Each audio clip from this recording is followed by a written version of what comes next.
It's always interesting to see the different issues that different provinces bring, and you heard Mark McAllister laying out some of Ontario's issues that Doug Ford is hoping to represent around that table. We just heard from some of the northern premiers, so the premiers of Northwest Territories, Yukon, and Nunavut, and they have their own particular concerns. They really want to see the federal government investing a lot in infrastructure for the north, building roads to reach some of those fly-in communities that you only get to by airplane. And they're also very concerned about, of course, the affordability crisis. I mean, you think groceries are expensive in Etobicoke or Scarborough? Try going to Iqaluit. 3 to 5 times more expensive up there. So that's the cost of living, a real major concern for those premiers. The one thing that tends to unite this group, though, is concerns about what's happening with our trade relationship with the United States. Of course, the tariff threats that Donald Trump has made and made good on in some cases, those sectoral tariffs that still remain on softwood lumber from the West Coast, auto parts from Ontario, steel and aluminum from Ontario and Quebec. These are all ongoing major concerns.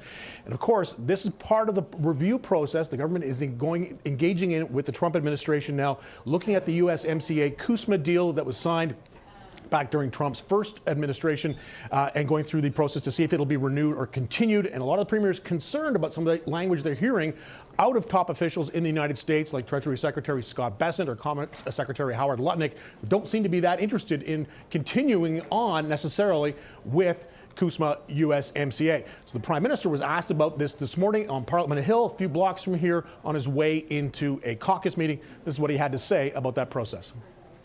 Relations are good. We have good conversations, good back and forth. There's a lot of work to be done for the review of CUSMA. That work has started, both reviews in the United States, internal reviews and consultations. That work has started in Mexico. It's finished in Canada. We'll be ready to sit down, and the process will continue.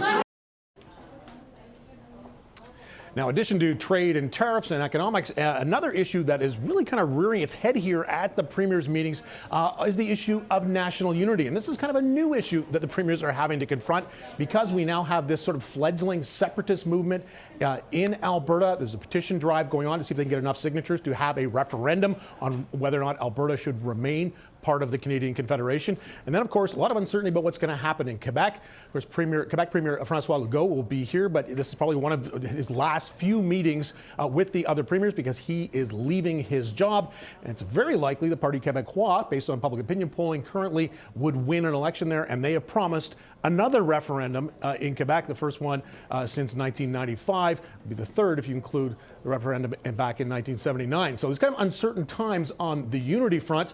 François-Philippe Champagne, of course, is a Quebec MP, also the Minister of Finance. Heading into that caucus meeting, he was asked about the national unity issue. Here's what he had to say. There's never been such a greater sense of unity. I think premiers understand what's going on in the world. They also saw yesterday, you may have seen the International Monetary Fund report that says that we need to continue the work we've been doing on building one Canadian economy.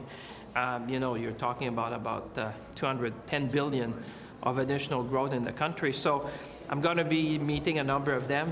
There's projects of national interests. There are certainly issues on energy, on mining. Now, the Prime Minister is going to be trying this afternoon to smooth out some of those unity issues, at least involving Alberta, because he is convening a meeting between himself and Danielle Smith, the Premier of Alberta, and David Eby, Premier of British Columbia. And of course, we know Eby is really not interested in the proposed pipeline that Smith and Carney have both signed the memo of understanding for, a pipeline to take bitumen oil from the oil sands in northern Alberta and take it out to a BC coast to be put on tanker ships that would ultimately go to markets likely in Asia. Eby doesn't want to see it done. He thinks it's environmentally reckless, also concerned about the rights of First Nations that would be affected by this. So this has become potentially a sticking point. If they can't get Eby on side to this project, it would very likely not be able to proceed, even though the federal government is, at least so far, behind it, promising to fast track the regulatory approvals, the environmental approvals, and also negotiate with Indigenous groups to see it move ahead. But the biggest problem, though, of course, we don't have a private sector proponent, a company like TC Energy or Enbridge, who's going to put up the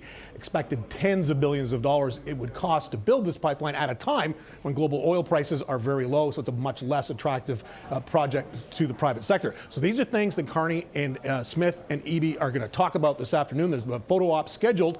We'll see Faiza, coming out of that meeting, whether or not any progress is made in getting BC on board with the idea, and we'll see how that personal relationship between Smith and Eby, of course, they represent adjoining provinces, adjacent provinces, so they talk quite often, but this time, this conversation, it's kind of like being brought down to the principal's office, and Big Daddy, the Prime Minister, is going to supervise that conversation.